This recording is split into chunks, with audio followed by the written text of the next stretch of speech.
Subtítulo 7. Los estatutos constitutivos. La redacción de los estatutos constitutivos debe preceder a toda acción. Si esta redacción hubiese sido confiada a una asamblea, habría sido preciso que previamente se determinaran las condiciones que debían reunir los encargados de la tarea. La falta de una base previa, así como la divergencia de puntos de vista e incluso, tal vez, las pretensiones individuales, sin mencionar las intrigas de los adversarios, ¿habrían podido generar divisiones? Una tarea de tan grande magnitud no podía improvisarse, demandaba una larga elaboración y conocimiento de las necesidades reales de la doctrina, conquistado mediante la experiencia y serias reflexiones, con el fin de lograr la unidad de criterios, la armonía y la coordinación de todas las partes del conjunto. Esa tarea solo podía emanar de la iniciativa individual, con la salvedad de que recibiera posteriormente la sanción de los interesados. Desde el comienzo, sin embargo, hacía falta disponer de una regla, un rumbo trazado, un objetivo determinado. Establecida la regla, se avanza con seguridad, sin tanteos ni vacilaciones. No obstante, como no se le ha conferido a nadie la posesión de la luz universal, ni tampoco la posibilidad de hacer todo a la perfección, como un hombre puede equivocarse acerca de sus propias ideas, en tanto que otros pueden ver lo que él no ve, y como la pretensión de imponerse por algún motivo sería abusiva, resulta de ahí que los estatutos constitutivos serán sometidos a la revisión del primer congreso que se realice, el cual podrá hacer las correcciones que considere convenientes. Pero una constitución, por mejor que sea, no podría ser perpetua. Lo que es bueno para cierta época puede volverse insuficiente en una época posterior. Las necesidades varían con las épocas y con el desarrollo de las ideas. Si no se quiere que con el paso del tiempo esa constitución caiga en desuso, o que un día sea violentamente renovada por las ideas progresistas, será necesario que vaya a la par con esas ideas. Con las doctrinas filosóficas y con las sociedades particulares ocurre lo mismo que en política y en religión, acompañar o no el movimiento propulsor es una cuestión de vida o muerte. En el caso que aquí se trata sería, pues, un grave error frenar el futuro por medio de una regla que se manifieste inflexible. Un error no menos grave sería el de introducir con mucha frecuencia, en la Constitución orgánica, modificaciones que acabarían por quitarle la estabilidad. Es necesario proceder con madurez y circunspección. Solo una experiencia de cierta duración puede permitir que se juzgue la verdadera utilidad de las modificaciones. Ahora bien, ¿quién puede ser juez en ese caso? ¿No será un solo hombre, que por lo general ve las cosas desde un solo punto de vista? Tampoco será el autor del trabajo original, porque podría ser demasiado complaciente en la apreciación de su obra. Serán los propios interesados, porque experimentan de modo directo y permanente los efectos de la institución y pueden percibir en qué parte radica su falla. La revisión de los estatutos constitutivos se hará a través de los congresos ordinarios, transformados a tal efecto en congresos orgánicos en determinadas épocas, y así se proseguirá indefinidamente, de modo de conservarlos sin interrupción en el mismo nivel de las necesidades y del progreso de las ideas, aunque hayan transcurrido 1000 años. Al ser periódicas y conocidas anticipadamente las épocas de revisión, no se justificará que se hagan llamados ni convocatorias especiales. La revisión habrá de constituir no solo un derecho, sino también un deber del Congreso de la época indicada, se incluirá anticipadamente en su orden del día, de modo que no estará subordinada a la buena voluntad de quien quiera que fuese, y nadie podrá arrogarse el derecho de decidir, sobre la base de su autoridad particular, si la revisión es o no oportuna. Si luego de leídos los estatutos, el Congreso considera innecesaria toda modificación, los declarará conservados en su totalidad. Dado que el número de miembros de los congresos es forzosamente limitado debido a la imposibilidad material de reunir en ellos a todos los interesados, para que los que se reúnan no se vean privados de las luces de los ausentes, todos estos podrán, sea cual fuere el lugar del mundo en que se encuentren, Remitir al Comité Central, en el intervalo entre dos congresos orgánicos, sus observaciones, que se incluirán en el orden del día del siguiente congreso que se realice. Ningún movimiento apreciable de las ideas se esboza en un período menor a un cuarto de siglo. Así pues, la Constitución Orgánica del Espiritismo será sometida a revisión cada 25 años. Sin que sea demasiado extenso, ese lapso es suficiente para permitir que se aprecien las nuevas necesidades, sin que haya lugar para las perturbaciones que resultan de modificaciones demasiado frecuentes. No obstante, dado que en los primeros años se verificará el mayor trabajo de elaboración, que el movimiento social que se produzca en ese momento puede hacer que surjan necesidades imprevistas, hasta que la sociedad haya afianzado sus pasos, y que importa que se aprovechen sin mayor demora las lecciones de la experiencia, resulta de ahí que hasta el fin del presente siglo las épocas de revisión serán más próximas unas de otras, pero siempre determinadas previamente. En el intervalo de los 30 primeros años, la Constitución se habrá completado y rectificado lo suficiente para gozar de una estabilidad relativa. Solo entonces podrán comenzar, sin inconvenientes, los períodos de 25 años. De esta manera, la obra individual primitiva, que abrió el camino, se convierte en realidad en la obra colectiva de todos los interesados, con las ventajas inherentes a esos dos modos, pero sin sus inconvenientes. Esa obra se modificará bajo la influencia de las ideas progresivas y de la experiencia, pero sin sacudidas ni precipitaciones, porque obedecerá al principio establecido en su propia Constitución. Subtítulo 8. Programa de las creencias. La condición absoluta de vitalidad para toda reunión o asociación, sea cual fuere su objetivo, es la homogeneidad, es decir, la unidad de miras, de principios y de sentimientos, la tendencia hacia un mismo fin determinado, en una palabra, la comunión de pensamientos. Todas las veces que los hombres se congregan en nombre de una idea vaga, nunca llegan a entenderse, porque cada uno comprende esa idea a su manera. Toda reunión constituida por elementos heterogéneos es portadora de los gérmenes de su propia disolución, porque está compuesta de intereses divergentes materiales o de amor propio, tendientes a fines diversos que entran en conflicto y difícilmente se muestran dispuestos a hacer concesiones al interés común, o incluso a la razón, soportan la opinión de la mayoría si no pueden hacer otra cosa, pero nunca se asocian francamente a ella. De ese modo ha sido hasta hoy con el espiritismo. Formado gradualmente, en virtud de observaciones sucesivas, como todas las ciencias, su aceptación ha venido ganando poco a poco mayor alcance. El calificativo de espírita, aplicado sucesivamente a todos los grados de la creencia, implica una infinidad de matices, que abarcan desde la simple creencia en las manifestaciones, hasta las más elevadas deducciones morales y filosóficas, desde aquel que, deteniéndose en la superficie, no ve en ella más que un entretenimiento, hasta el que busca la concordancia de los principios con las leyes universales, y la aplicación de esos principios a los intereses generales de la humanidad, en fin, desde aquel que no ve en las manifestaciones más que un medio de explotación para su propio provecho, hasta el que absorbe de ellas los elementos para su propio mejoramiento moral. Así pues, el hecho de que alguien se llame espírita, incluso espírita convencido, no indica de ningún modo la medida de la creencia, pues esa palabra expresa mucho para unos y muy poco para otros. Una asamblea a la que fueran convocados todos los que se dicen espíritas presentaría una amalgama de opiniones divergentes que no podrían asimilarse, y no llegaría a realizar nada serio, sin hablar de los interesados en suscitar en su seno las discusiones a las que ésta diera ocasión. Esa falta de precisión, inevitable en el comienzo y durante el período de elaboración, ha causado a menudo lamentables equívocos, y ha hecho que se atribuyera a la doctrina lo que solamente era abuso o desvío. Debido a la falsa aplicación que diariamente se hace del calificativo de espírita, la crítica que indaga muy poco en el fondo de las cosas y menos aún en el lado serio del espiritismo encontró en él materia para burlas.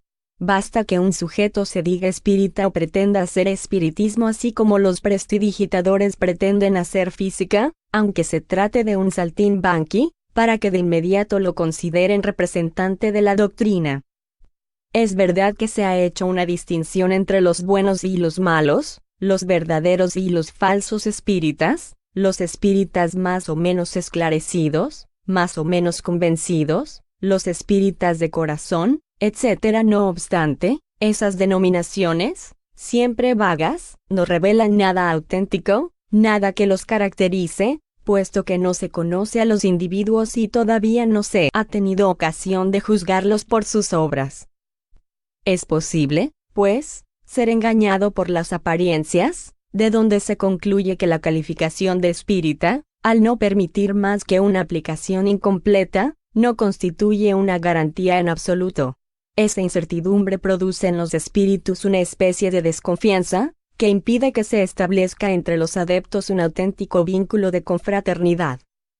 Actualmente, cuando ya están establecidos en su totalidad los puntos fundamentales de la doctrina, así como los deberes que atañen a los adeptos serios, la cualidad de espírita tiene un carácter definido que antes no poseía. Podemos establecer un formulario de profesión de fe, de modo que la adhesión por escrito a ese programa será un auténtico testimonio de la manera de considerar el espiritismo. Esa adhesión, al mostrar la uniformidad de los principios, será, además, el vínculo que reunirá a los adeptos en una gran familia, sin distinción de nacionalidades, bajo la supremacía de una misma fe, de una comunión de pensamientos, de modos de ver y de anhelos. La creencia en el espiritismo ya no será un simple consentimiento, muchas veces parcial, a una idea indefinida, sino una adhesión motivada, hecha con conocimiento de causa y comprobada por un título oficial otorgado al adherente. A fin de evitar los inconvenientes de la falta de precisión en cuanto al calificativo de espírita, los firmantes de la profesión de fe tomarán el título de espíritas profesos. Asentada sobre una base precisa y definida, esa calificación no da lugar a ningún equívoco, y permite que los adeptos que profesen los mismos principios y transiten la misma ruta se identifiquen sin otra formalidad que no sea la declaración de su cualidad y, si fuera preciso, la presentación de su título. De ese modo, una reunión compuesta por espíritas profesos será necesariamente tan homogénea como lo admita la humanidad. Un formulario de profesión de fe, circunstanciado y claramente expresado, será el camino trazado, el título de espírita profeso será la contraseña. Con todo se nos preguntará, ¿será ese título una garantía suficiente contra los hombres de dudosa sinceridad? Diremos que una garantía absoluta contra la mala fe es imposible, pues algunas personas tratan con descuido los actos más solemnes, pero convengamos en que esa garantía es mayor que cualquier otra. Por otra parte, aquel que por falta de escrúpulos se hace pasar por lo que no es cuando la cuestión es solo de palabras llevadas por el viento, muchas veces retrocede ante una declaración por escrito que deja vestigios y que puede ser presentada en caso de que él se aparte del camino recto. No obstante, si existiesen algunos que no se dejaran detener por esa consideración, el número de ellos sería mínimo y no tendría ninguna influencia. Además, ese caso está previsto en los estatutos, que le dedican un mecanismo especial. Esa medida inevitablemente alejará de las reuniones serias a las personas que no merezcan ocupar un lugar en ellas. Si alejase a algunos espíritas de buena fe, solo se trataría de aquellos que no se sienten bastante seguros de sí mismos, o de los timoratos que temen ponerse en evidencia, o incluso de los que nunca son los primeros en pronunciarse, sean cuales fueren las circunstancias, antes de haber visto el rumbo que seguirán las cosas. Con el tiempo, los unos se esclarecerán de modo más completo y los otros se llenarán de valor. Hasta entonces, ni unos ni otros podrán contarse entre los firmes defensores de la causa. En cuanto a aquellos cuya ausencia podría realmente llegar a lamentarse, el número será reducido y disminuirá cada día más. Como nada es perfecto en este mundo, hasta las mejores cosas tienen sus inconvenientes. Si se rechazara todo lo que no esté libre de dificultades, nada se aceptaría. en todo es preciso evaluar las ventajas y las desventajas. Ahora bien, es más que evidente que aquí las primeras superan a las segundas.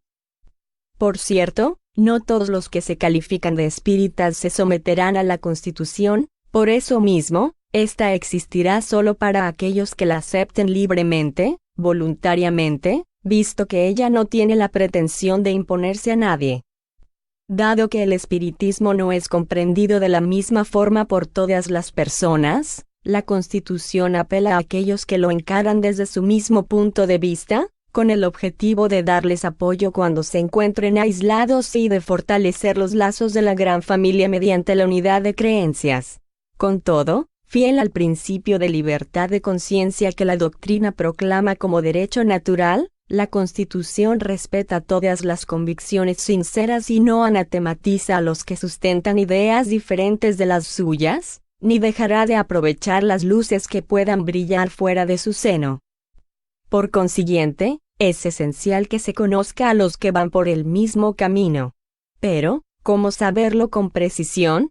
Es materialmente imposible conseguirlo por medio de interrogatorios individuales. Además, nadie puede ser investido del derecho de escrutar las conciencias. El único medio, el más simple, el más correcto sería establecer un formulario de principios que resuman el estado de los conocimientos actuales que se destacan de la observación y que han sido sancionados por la enseñanza general de los espíritus, enseñanza a la que cada uno es libre de adherir o no. La adhesión por escrito es una profesión de fe que dispensa cualquier otra investigación y deja a cada uno entera libertad. La Constitución del espiritismo tiene, pues, como complemento necesario, en lo que respecta a la creencia, un programa de principios definidos, sin el cual sería una obra sin alcance ni porvenir. Ese programa, fruto de la experiencia adquirida, será el jalón indicador del camino. Para avanzar con seguridad a la par de la Constitución orgánica, se hace necesaria una constitución de la fe, un credo, si se prefiere, que sea el punto de referencia de todos los adeptos. Sin embargo, ni ese programa ni la Constitución orgánica pueden o deben comprometer el porvenir, so pena de que expiren tarde o temprano ante los embates del progreso. Fundado de acuerdo con el estado actual de los conocimientos, debe modificarse y completarse a medida que nuevas observaciones demuestren su insuficiencia o sus defectos. No obstante, esas modificaciones no deben ser introducidas livianamente ni con precipitación. Serán obra de los congresos orgánicos que, a la revisión periódica de los estatutos constitutivos, agregará la del formulario de los principios.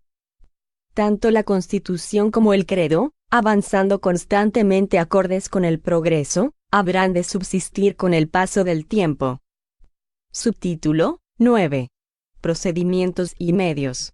Es lamentable, sin duda, que debamos entrar en consideraciones de orden material para que alcancemos un objetivo absolutamente espiritual. Con todo, es preciso observar que la propia espiritualidad de la obra se relaciona con la cuestión de la humanidad terrenal y su bienestar, y que ya no se trata solamente de la expresión de algunas ideas filosóficas, sino de fundar algo más positivo y duradero en bien del desarrollo y la consolidación de la doctrina, a fin de que ésta pueda producir los frutos que de ella se esperan. Imaginar que todavía estamos en los tiempos en que algunos apóstoles podían ponerse en camino con un cayado, sin preocuparse por saber dónde descansarían o dónde habrían de comer, sería una ilusión que rápidamente habría de ser destruida por una amarga decepción. Para que alguien realice algo serio debe someterse a las necesidades impuestas por las costumbres de la época en que vive, y esas necesidades son ahora muy diferentes a las de los tiempos de la vida patriarcal. El propio interés del espiritismo demanda, por consiguiente, que se consideren los medios de acción, a fin de que no estemos obligados a detenernos en medio del camino. Consideremos esos medios, pues, ya que estamos en un siglo en el que es necesario preverlo todo.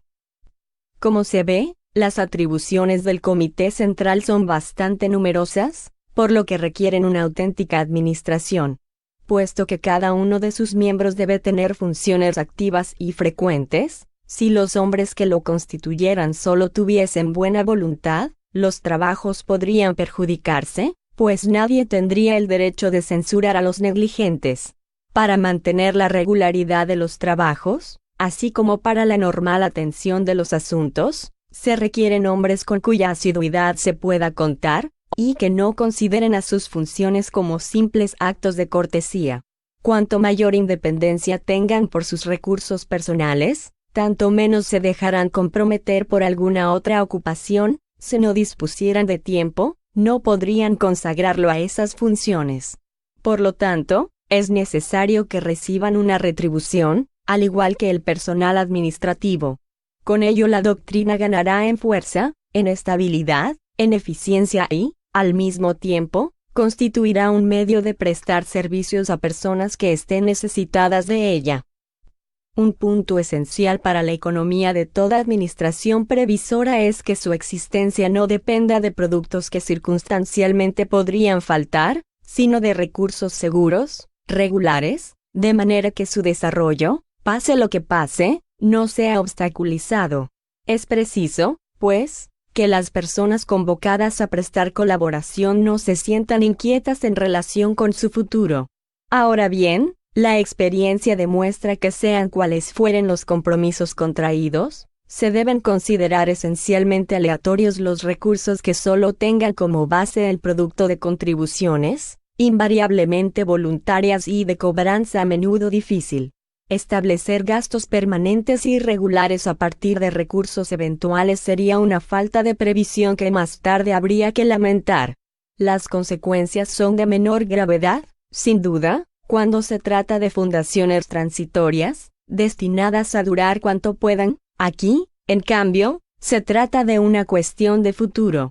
El destino de una administración como esta no puede quedar subordinado a las vicisitudes de un negocio comercial. Desde su inicio debe ser, si no tan floreciente, al menos tan estable como habrá de serlo al cabo de un siglo. Cuanto más sólida sea su base, tanto menos expuesta quedará a los golpes de la intriga. En ese caso, la más elemental prudencia ordena que los recursos se capitalicen de forma intransferible a medida que se obtengan, para que se constituya una renta perpetua y protegida de cualquier eventualidad. Dado que la administración regula sus gastos según la renta que acredita, su existencia no puede en ningún caso hallarse comprometida, pues siempre dispondrá de medios para su funcionamiento. Sin perjuicio del desarrollo de los recursos y de las necesidades de la causa, al comienzo puede organizarse en una pequeña escala. La cantidad de miembros del comité podrá ser limitada provisoriamente en 5 o 6, y el personal y los gastos administrativos reducidos al mínimo posible, pero aún así se requiere lo imprescindible. Conforme lo hemos manifestado más arriba, hasta ahora hemos consagrado el fruto de nuestros esfuerzos a preparar el camino de esa instalación. Si nuestros recursos personales no nos permiten hacer más, al menos tendremos la satisfacción de haber colocado la primera piedra. Supongamos, pues, que de alguna manera el Comité Central, en cierto tiempo, esté en condiciones de funcionar, lo que presupone una renta fija de 25.000 a 30.000 francos. Si al comienzo se restringen sus gastos, los recursos de toda especie de que disponga, en capitales y productos eventuales, constituirán la caja general del espiritismo, que será objeto de una contabilidad rigurosa. Una vez regulados los gastos obligatorios, el excedente de la renta pasará al fondo común. De conformidad con los recursos de ese fondo, el comité proveerá a los diversos gastos en provecho del desarrollo de la doctrina, sin que jamás los utilice para su propio beneficio ni como una fuente de especulación para cualquiera de sus miembros. Además, el empleo de los fondos y la contabilidad serán sometidos a la verificación de comisarios especiales, designados a ese efecto por los congresos o las asambleas generales. Una de las principales incumbencias del comité será ocuparse de las publicaciones tanto como sea posible, sin esperar a que pueda hacerlo con el auxilio de las rentas. Los fondos destinados a ese fin no serán, en realidad, más que un adelanto, porque volverán mediante la venta de las obras, cuyo producto retornará al fondo común. Se trata de una gestión administrativa.